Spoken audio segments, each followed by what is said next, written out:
Yes. So Okay. so left hand muting versus sustaining. Yeah. Okay. So if you want to just create, we could create an exercise. So we go like one downstroke, letting it free, right? Yeah. And go. Can you do that? Hold the left hand down on that fifth. Let me hear it ring. We're like, you want to let that thing ring. Okay. There you go. And then hold it up, but just have the finger, just hovering on the string, but not pushing down on the fingerboard, right? So you could go, you could do this. Check it out. One. Can you hear me? Watch. Yeah. I'm just going back and forth. Do it really slow, like. Okay? That's your basic technique right there. All right, cool. Now, if you are so inspired, because I never practiced this. I never sat down and went, okay, let's do this, like I'm trying to do. I never sat down and went, it was just more of like sitting around, just messing around. If I just do downstrokes, and then on my left hand, just improvise something, just see what comes up. So I'm just doing eighth notes, right? You hear that? I'm just like that would be a quarter note, dotted quarter note, eighth note, right? If you wanted to write it out. Okay. But I'm feeling it. I'm not like I can analyze it after I make it up. Right. But I can make up all kinds of stuff. I could go. Let's see with the downstrokes. That's all left hand. I'm tapping out the rhythms with my left hand. The right hand is just doing downstrokes. Yeah. So you could be like, let's check it out, like on the song. This is real important. Let's see. At a slow tempo, you're not doing much. But if you, like I said, if you're faster. Yeah. So anyway, you got your song. Yeah. So anyway, okay. You just have to experiment with that. Just experiment. Right. So I get that dampening. Cool. Yeah. So let me look at my other notes here. Sure. That song, yeah. Oh, yeah. So I was trying to do a chord, and I can't remember what chord it was, but I was doing an A on the E string with the fourth finger because all the other fingers were being used. Okay. Or no, I couldn't stretch. What was that? An A chord?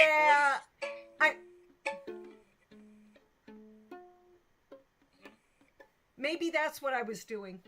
Okay. Oh yeah.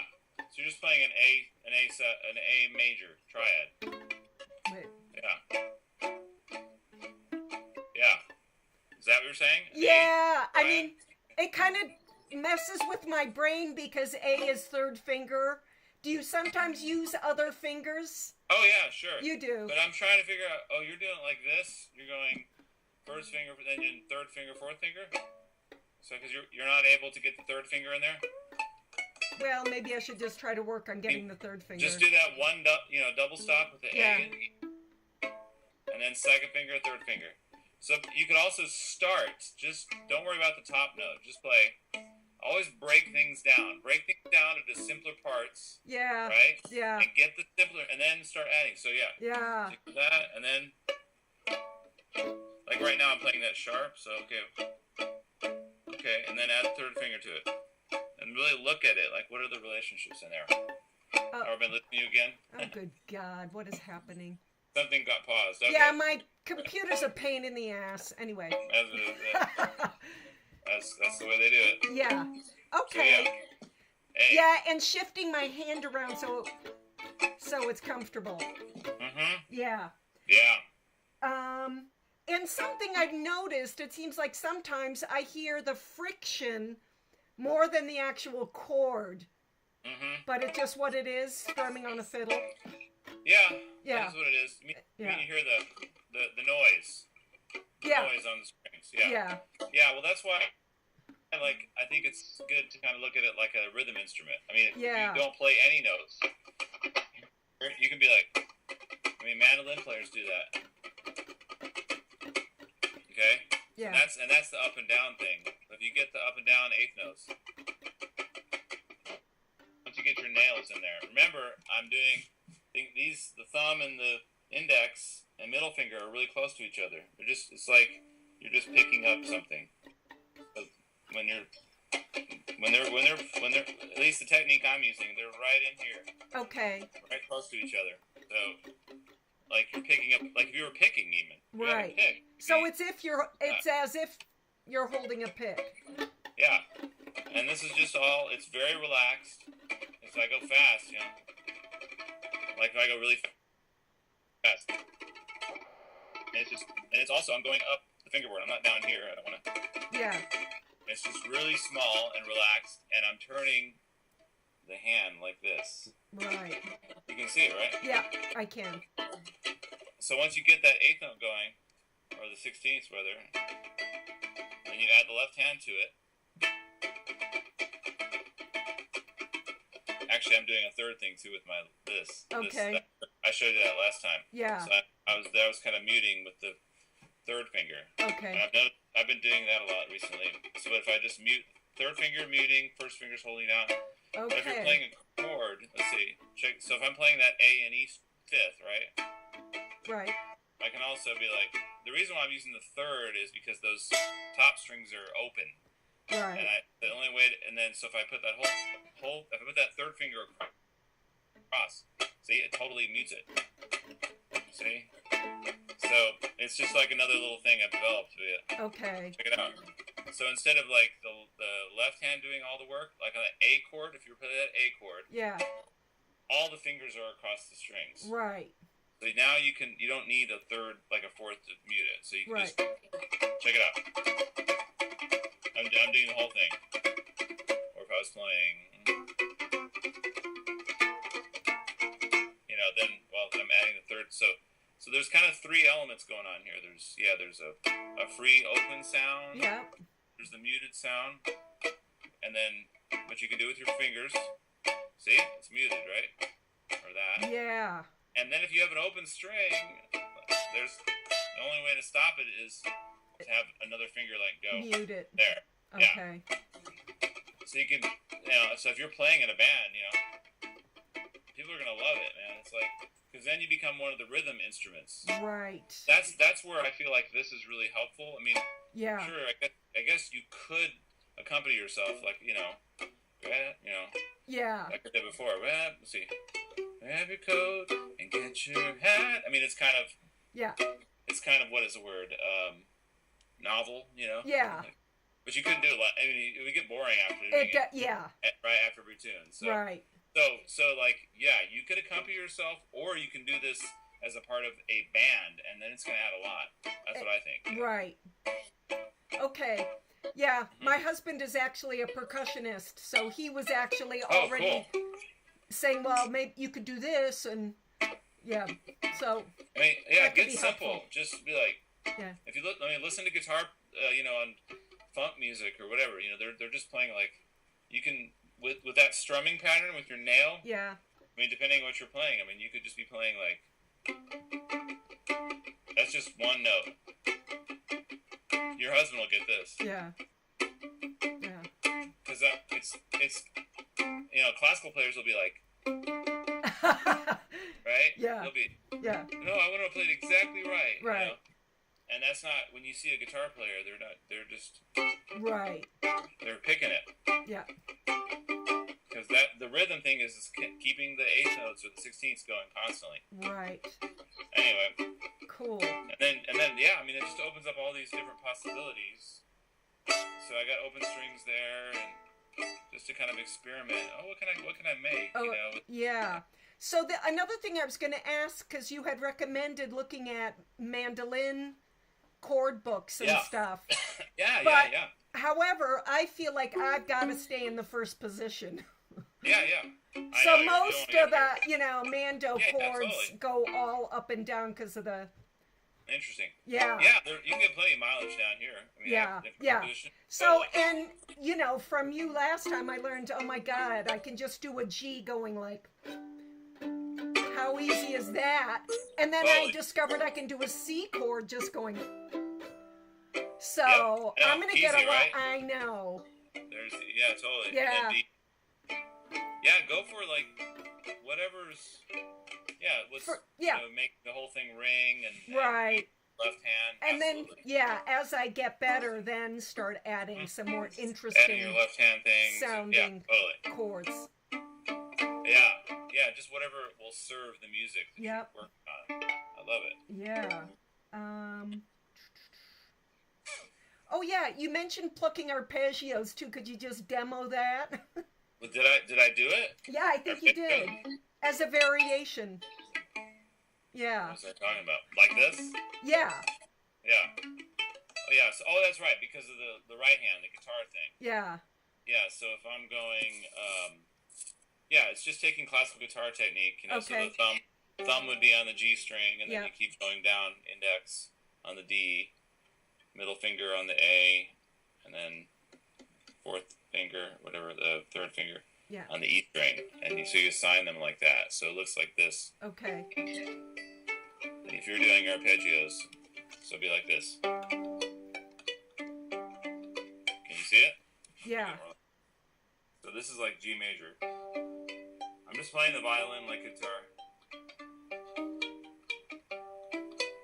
Or you can also play chords like this too. You can like this. I'm actually taking all of the strings and plucking them up. Doing like this. Squeezing them. Pinching, yeah. Like a classical guitarist would. It's classical guitar technique. Wow. On the violin. So, also you can do this. You can go alternating. This is classical, so you can be like. What are you alternating? I'm alternating these two fingers. Oh, I see. Right here. Okay. Check it out. So I can go. This is what a bass player does. Instead of one finger, that's what they do classically. That's kind of cool. I call it that, but yeah. Then you can go really fast.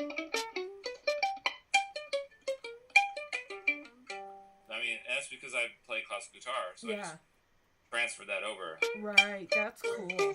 And I'm playing it like a guitar, so I'm not up here doing it. I can't really. Right. You could go, but it's easier like down here. Yeah. Right. Okay. So that's alternating. Yep. So you can see that there in the video, and then look how I got my thumb kind of anchoring on the G. So I go.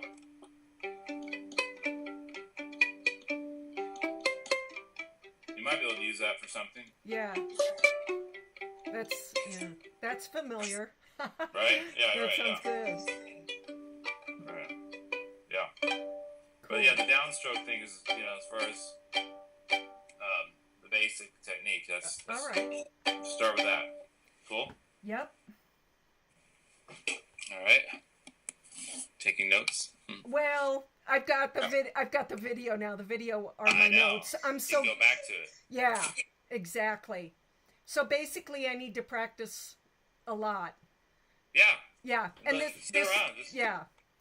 this weekend I bought myself a banjo. Wow. I know. That's a whole other thing. I know. Banjos. It's a 5-string. I know. Cool. Well, if you do that claw hammer technique, that'll help. Well, yeah. Right? Yeah. As opposed to the picks. I think I'm going to do what's called frailing. Huh. But it is claw hammer, but it's not finger picking. It's claw hammer, so you're using basically the middle finger. So. Oh, nice. Yeah. What's the? Is that a tuner on your violin? Or what yes, is that? it is. Oh, okay. Yeah.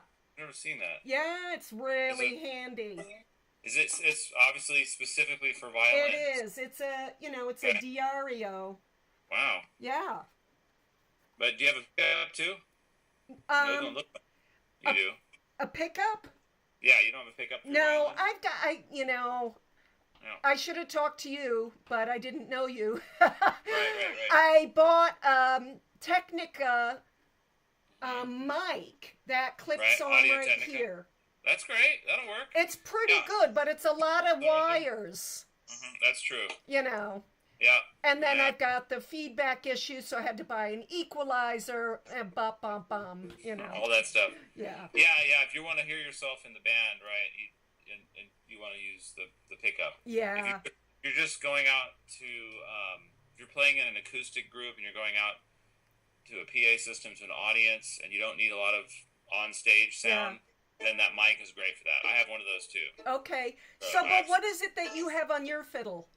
This is an LR Baggs bridge pickup. This bridge is an actual bridge with pickup inside it. Oh wow!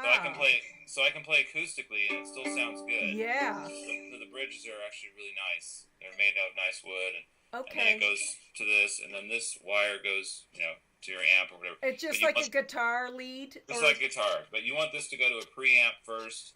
Yeah. And then that's all you need.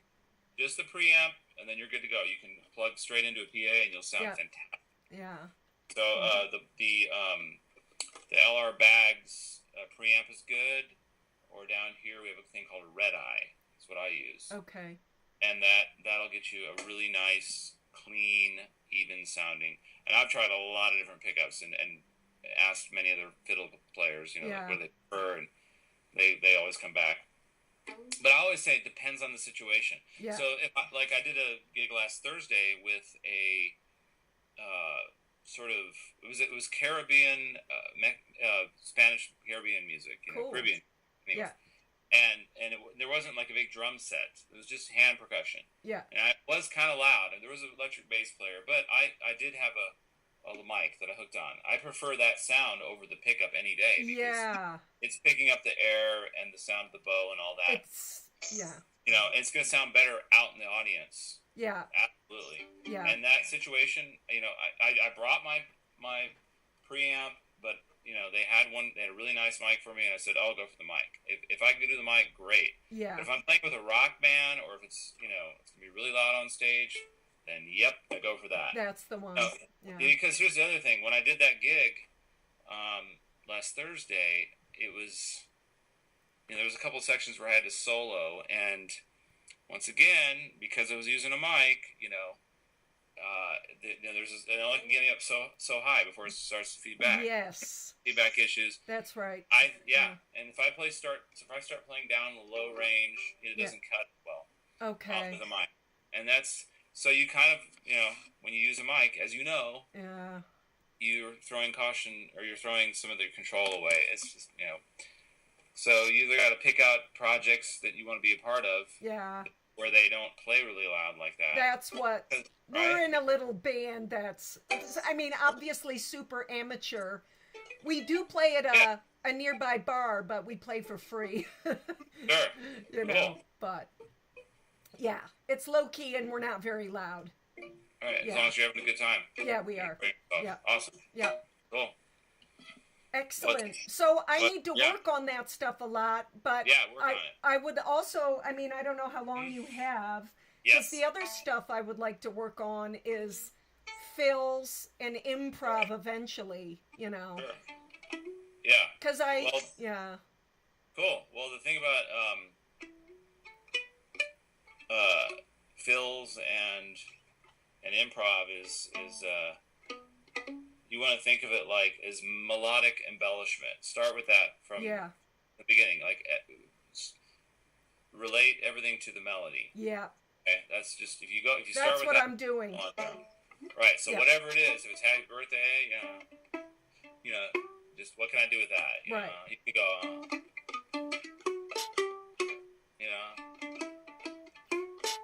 See, it's still based on the melody. Yeah. Right? Yeah. Okay, like I'm going back to that too. Because that's what the early jazz musicians and all the folk musicians and fiddle musicians, they all that's the old method. Is like don't try to make up something completely new. Oh yeah. Right? Yeah. And then you're good to go. That's like the first lesson on it. Just how could I mess around with that melody?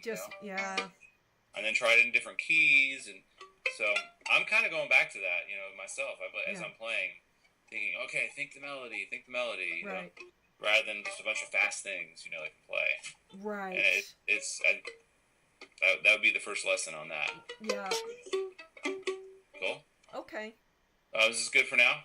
I think so. Yeah. Okay. Sure. Yeah. And then just let me know when you want another one. This is fun. Okay. I like it. Sounds good. Did you get your money yet? I don't know. It should be in there now. I hope so. Yeah. I'm going to go check. Groovy. So with that, we'll keep doing it. Okay. Sounds great. Awesome. Well, thanks a million. And Nina. All right. And sometime I'll have to come down and hear you play. Yeah. Where city are you in? I'm in Ann Arbor, Michigan. Okay. Yeah. Ann Arbor, Michigan. Okay, that's what's the venue there? The big folk venue. The Ark. The Ark, right? Have you played there? That. No, but I know lots of people who played there. Yeah, it's a great venue. Yeah. I bet my partner Karen has played there. She's a kind of a well-known folk musician. Oh, so. What's her last name? Mall, Karen Mall, M-A-L. Okay. So Ann Arbor, Michigan. Cool. Yeah. And she goes up there to do like a songwriting workshop. Oh, cool. Up by the lakes every once in a while. I think she's going to do it this year. Nice. Okay, Nina, it was great. All right, Will. Thanks a lot. You bet. See you next time. Take care. See you next time. Great. Awesome.